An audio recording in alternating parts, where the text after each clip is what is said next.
आप सभी का हमारे चैनल आइडियल जो क्लासेस में स्वागत है। बच्चों, आज हम आपके लिए ओलंपियाड परीक्षा 2022-23 के लिए महत्वपूर्ण प्रश्न लेके आए हैं, जो आपकी परीक्षा कब होने वाली है, 19 जनवरी 2022-23 को। ये विषय गणित के हैं और यह प्रश्न आपके पेपर के दृष्टिकोण से बहुत ही महत्वपूर्ण है। किस कक्षा के लिए? कक्षा 6 से 8 के लिए। चलिए देखते हैं इसके महत्वपूर्ण प्रश्न कौन कौन से हैं।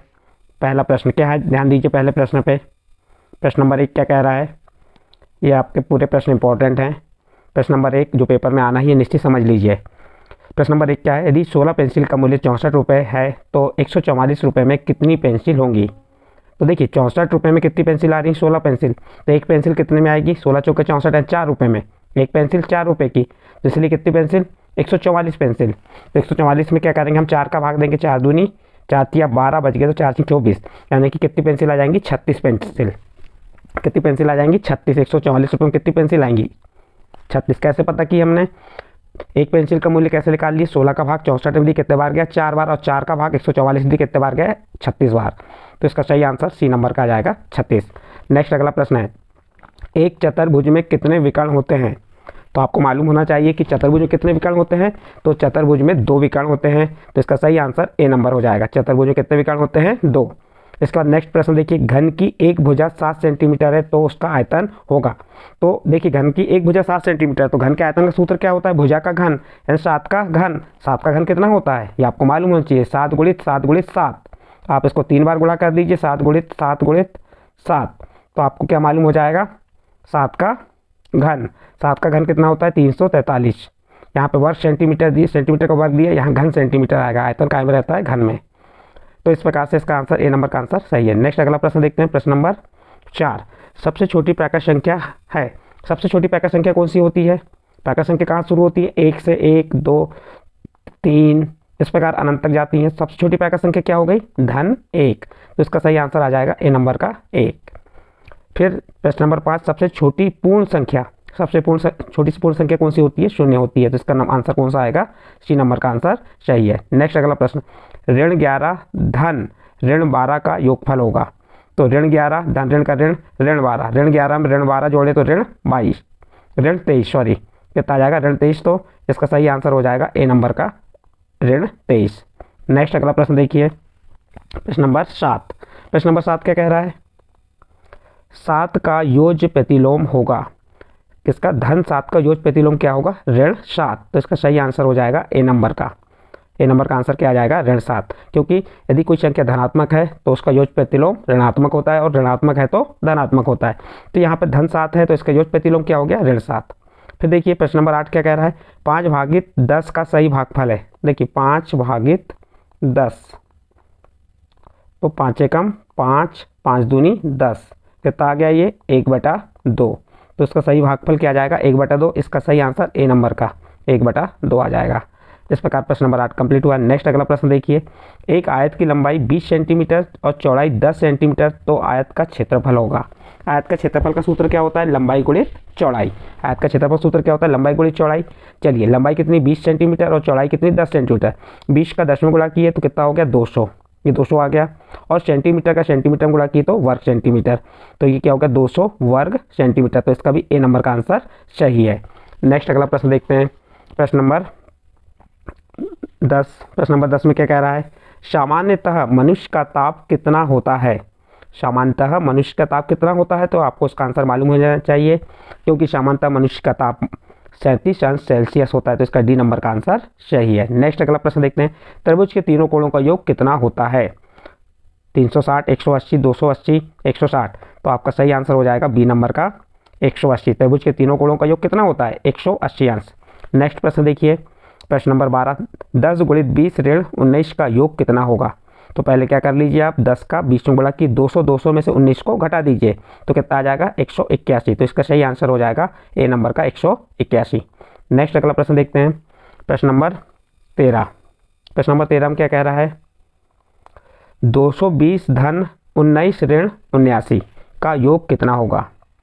तो आप 220 में उसको 19 को जोड़ दीजिए, कितना हो गया? 239। 239 में से घटा दीजिए। तो अब देखिए हम क्या करेंगे, यहाँ पे 239 में से 79 घटा दीजिए, 9 में से 9 गया 0, यहाँ पे 13 में से 7 गए 6, यहाँ कितना बचा 2, कितना आ गया, सॉरी यहाँ 2 है, 2 में से ये हमने उधार ले जा लिए तो यहाँ बच गया 1, कितना आ गया 160। तो इसका सही आंसर कौन सा हो जाएगा, सी नंबर का 160।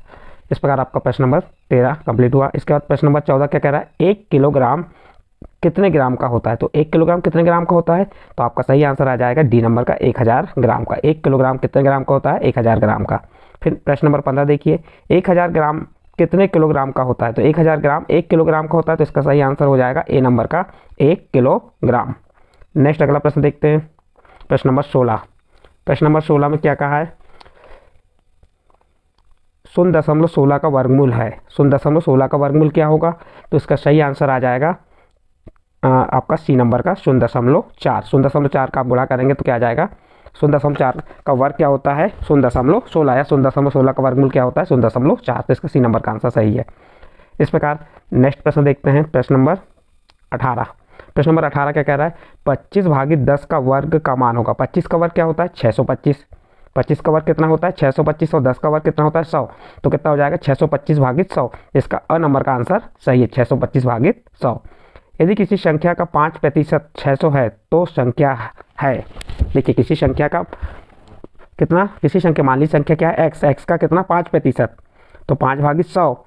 तो आप क्या करेंगे, इस प्रकार से निकालेंगे x गुणित 5/100 बराबर कितना होता है 600।